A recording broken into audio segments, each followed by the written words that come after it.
Welcome to Mental Health First Aid. We have a show today that's going to be very interesting. We're going to get into the real basics of mental health first aid. There are 5 different portions of the curriculum that we have, and one of the portions is in on anxiety. Easily said. We have Dr. Joann Wright here, who is going to be talking to us about the anxiety, and your specialty is with anxiety, isn't it? Yes, that's correct. I'm the Director of Clinical Training and Anxiety Services at Linden Oaks. Oh, very nice. Okay. How long have you been doing it? I have been doing it not at Linden Oaks for 17 years, but at Linden Oaks for 3. So always with anxiety, or just sort of in the realm of anxiety? I'm a generalist, so I work with a number of mental health issues, but now specializing in anxiety. We have a intensive outpatient program at Linden Oaks specializing in anxiety services. You know, talking about anxiety and just trying to figure out the different aspects of it, what is anxiety? Is it a bad thing, a good thing? Well, that's a really great question because it's a little bit of both. We need anxiety as a motivator. Take, for example, if you're getting ready to take an examination of some sort, you want that little oomph to give you the motivation to work a little bit harder, but it can go over the top. Our body doesn't know the difference between stress, fear, and anxiety. We have the same physiological responses to all 3. Anxiety, however, is, excuse me, it's the concern that something might happen, and we come up with a what if in our mind and start worrying about it. So it's very future oriented. With every, like you said, fear, the 3 different things that happen, do they all build into like a fight or flight type thing? Or? That's exactly what happens. We have the sympathetic nervous system kicks in, our heart rate goes up, we might start feeling palm sweating, a little anxiety in our stomach, or a little butterfly sort of a feeling in our stomach, and they all operate the same way. And so our mind will trick us and say, well, gosh, you know, I feel this feeling when I'm in real danger, and so our mind will tell us that we're in real danger when actually there's no danger present. Right, and so the adrenaline kicks up or whatever and goes from there. Exactly. And we really have a hard time probably running away from that test. Absolutely. We have to be there for it, we have to do it. So it can be a positive thing, but it can go past that where it can be harmful. Right. We actually have a curve called the Yerkes-Dodson law of stress, which tells us that, you know, a moderate amount of anxiety will make our performance better, but if we go over the top into a larger amount of stress or anxiety, that then the performance level goes down. It's that deer in the headlights sort of a feeling. Right, right. And when that does happen, then you'll see specific things happening to yourself. But probably the biggest part is to be able to pick up on those cues, right, for yourself to understand what's happening. Well, sometimes they kick you right in the side of the head. Yeah, so it's really hard to stay within reason for them.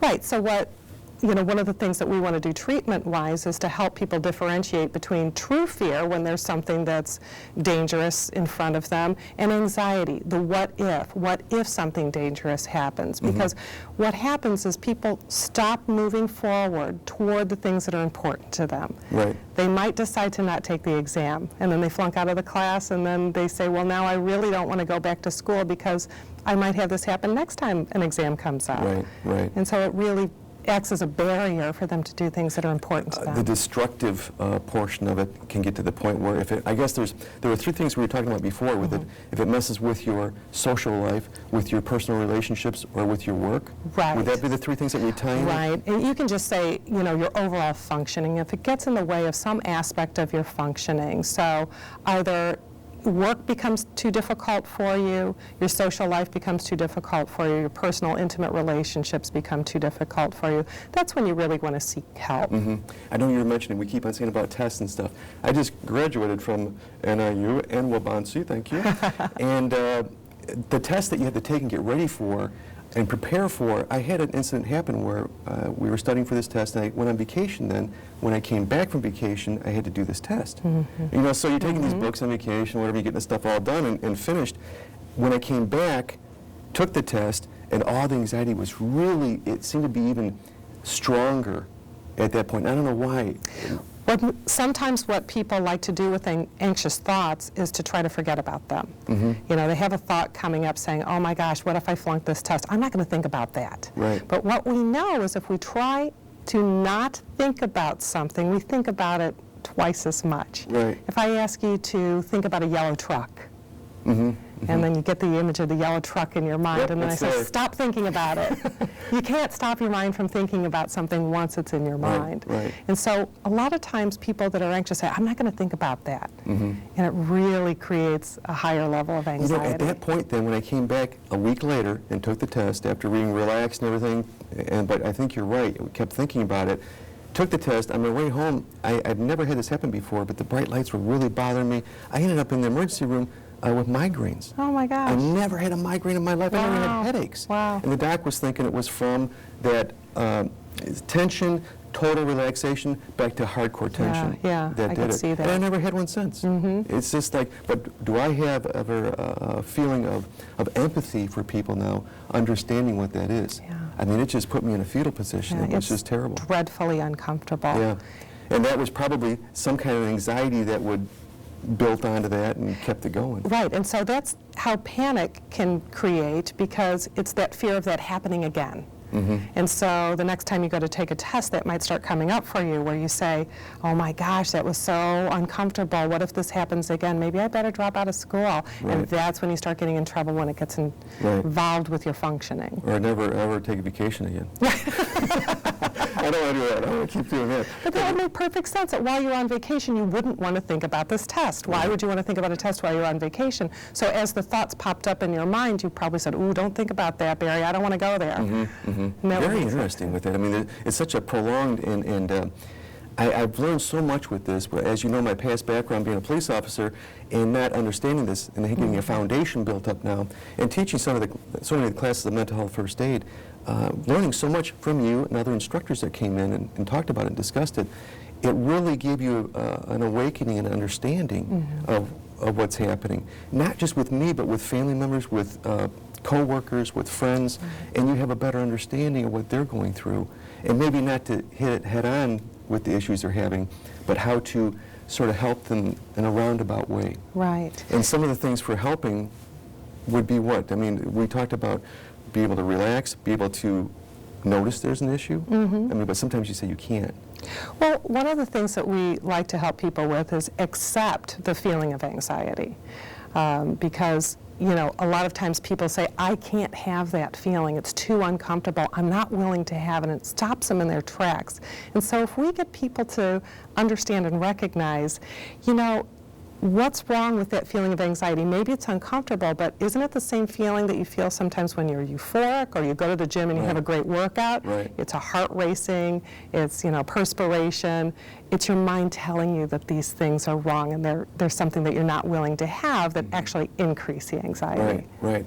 Interesting. I mean, all the different things you can do with those and try to figure them out. And just in your own head, the first part of recovery is knowing it, right? That's what they're saying, that you got an issue or what's happening with it. And I think to help our co-workers and friends and families and stuff to understand this by taking mental health first aid and getting a basic first aider look at things. I agree. I think really is helpful. I tell you, we're going to come back a little bit here and talk a lot more about different things of anxieties, of phobias, and some self-help things and some other issues with it. All right, terrific. So stand by, and we'll be back in a little bit and talk a little bit more about this. Ready. Ready. Ready. Ready. Ready. It can be a little awkward when your friend tells you he's been diagnosed with a mental illness. But what's even more awkward is, if you're not there for him, he's less likely to recover. I'm here to help, man, whatever it takes.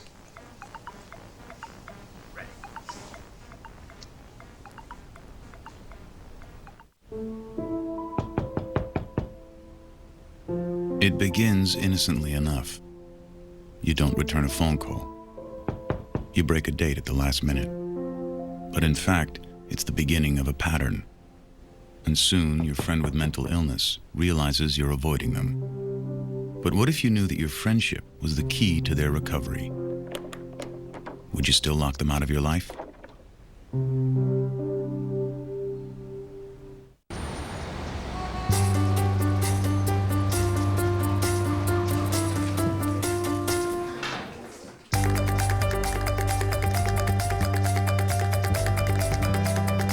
Big dreams and good grades aren't enough to get into college. There are actual steps you need to take. Finding someone who can help is the first and most important. For the next steps, go to knowhowtogo.org. Welcome back to Mental Health First Aid. We were just talking about anxiety and the different things about anxiety, and it's a big subject.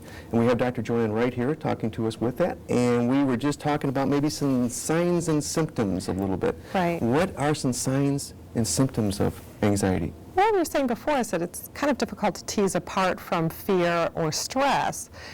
I think the main difference is recognizing these what-if thoughts.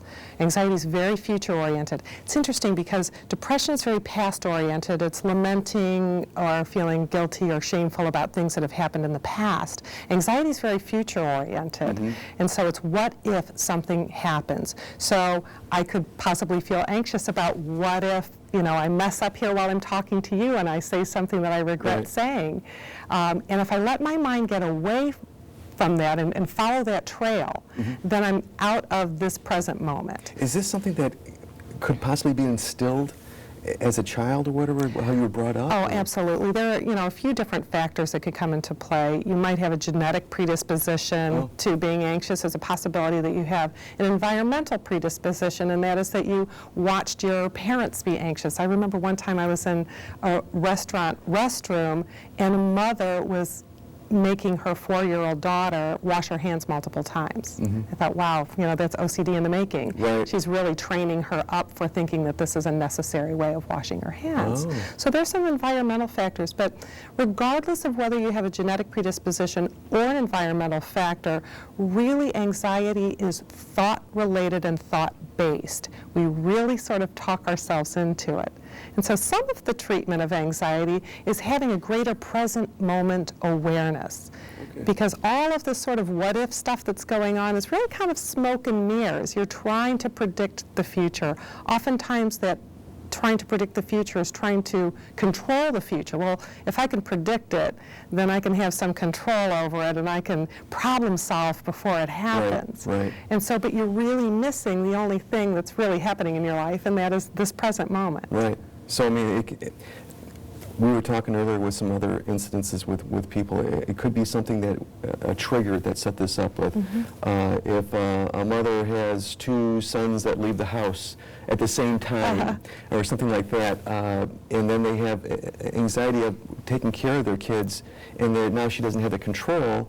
Right. And that could be something that would Right. sort of be a trigger? It's a loss of control. Another thing that might be happening in a case like that would be that, you know, her life was structured around this, and now her structure is going to change dramatically, and she might be worried about what that's going to look like or what that's going to feel like when she has her structure taken away. Didn't have enough time to do the parenting skills they need to do, and now they're gone, they can't. But you know, that never ends. You're always a parent, and you're always there doing things. We were talking a little bit about seniors, too, where sometimes seniors will get an anxiety built up into them. Is it because of the time, they have idle time now? They're not as busy? I do think that that's true, and a lot of times in treatment, I'll ask people, because highly anxious people will stay busy a lot, and that staying busy is sort of a way of avoiding dealing with these thoughts that are going on in their mind. So it's, if I stay busy all the time, I don't have to stop and think, and I'll say, what would it be like if you sat still? So that's not really fixing it. Is it? I mean, you've got to do something to work on it with treatment. And we're going to talk about it a little bit more as we come up. Yeah. But they recognize that as a problem, like the seniors, that they have a lot of idle time or whatever, and they're anxious, and some stress is building up. Is that a norm for them at that point, or is that an indicator? Well, absolutely. I think for anyone whose structure changes in their life, whether it's the mother that the 2 boys go away or the senior citizen that now isn't working as much as they used to anymore, the structure has changed. And I think there's some anxiety that naturally comes up with that because you don't know what the future is going to look like. Yeah, I got one for you. I started the job at Linden Oaks after 30 years being a police officer. Get into Linden Oaks, been there about 8 months. Well, when I was there for the first month or so, it was a lot of anxiety, a lot of stress. Well, my boss, Charla, She said, she's a card. She's really a lot of fun and a good friend. And she says, she gives me a present, and I open it up, and it's one of those little rock gardens with a rake and sand. Oh, yeah. Zen garden. Yeah, Zen garden. And she goes, here, this will help, you know. And just to sort of get more relaxed and understand that this is normal. And the you Zen, can get past the this. Zen garden is very present moment awareness. It gives you some way of connecting with the here and now. And I did move the getting- rocks around. I did rake it once in a while. Did you? Okay. Was that helpful Yeah, for it you? did. And you know, I think it was more of a reminder to say, hey, don't be stressed. Yeah. You're okay with this. You know, it was an interesting thing to look at, and sort of, it was sort of a joke, but it really did sort of work, too. Right. It was sort of interesting. In the type of treatment that we do, acceptance and commitment therapy, we talk about accepting the feelings of anxiety, though, and accepting that life can be stressful, and life can be messy, and life can be difficult, and we want to have our life on purpose. So we want to be able to move forward, and sometimes the closer we get to the things that are of the most value to us, the more anxiety comes up. Well, that makes intuitive sense, because this goal is so important to me, and here I'm getting closer and closer to it. Right. You know, the fears and worries and anxieties about something going terribly wrong, having it taken away from you, the fears about performance, not doing well in whatever task is at hand, start really coming up. So the closer we get to the things that are important to us, sometimes the anxiety really starts rearing its head at those times. Interesting. That's very interesting to see. With this, are there, you say splinter off, there's a general anxiety disorder, what are some different types? There's several different types of anxiety. What we see most frequently is generalized anxiety disorder, and that is just, you know, what you would call your worrier. It's someone who kind of worries a little bit about everything.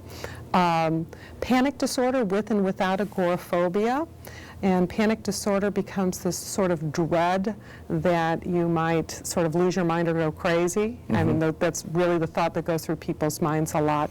And it really stops folks from doing things. They're going out in public, that's where you get the agoraphobia, where they're not willing to go out in public any longer.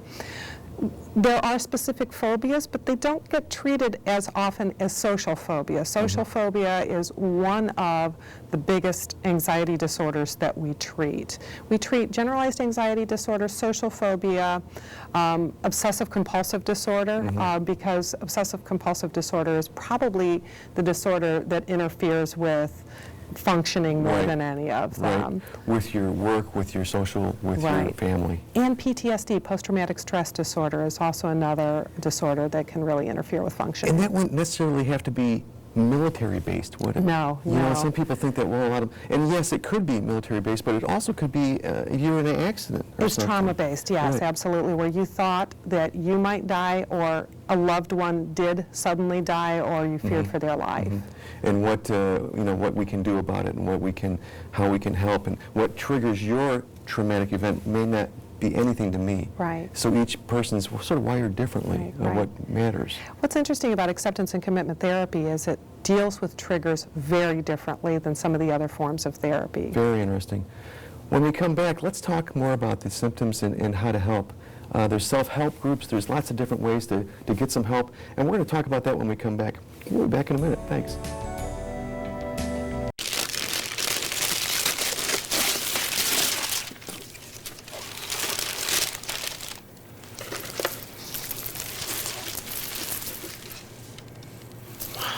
I remember how much you said you liked wine. Oh.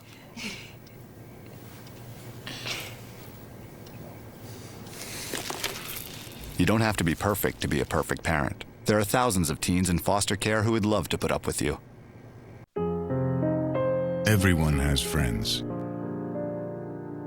There's online friends, friends to go out with on a Saturday night, friends to hang out with and do nothing, friends who show up on moving day. And then there are the friends who'll be there if someone is dealing with a mental illness. Are you one of those friends?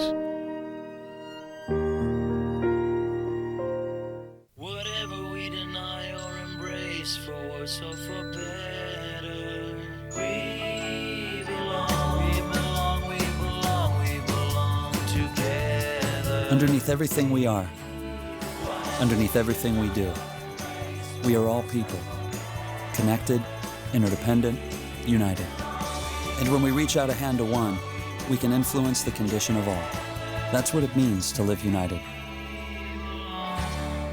Hi, how are you doing today? What looks good? Our special today is shrimp scampi. It's been sitting around for about a week. Don't you wish there were warnings to protect you from life's risks? With diabetes, there is one. It's called A1C, a simple blood test that helps measure your risk of serious complications. Learn more at diabetesa1c.org.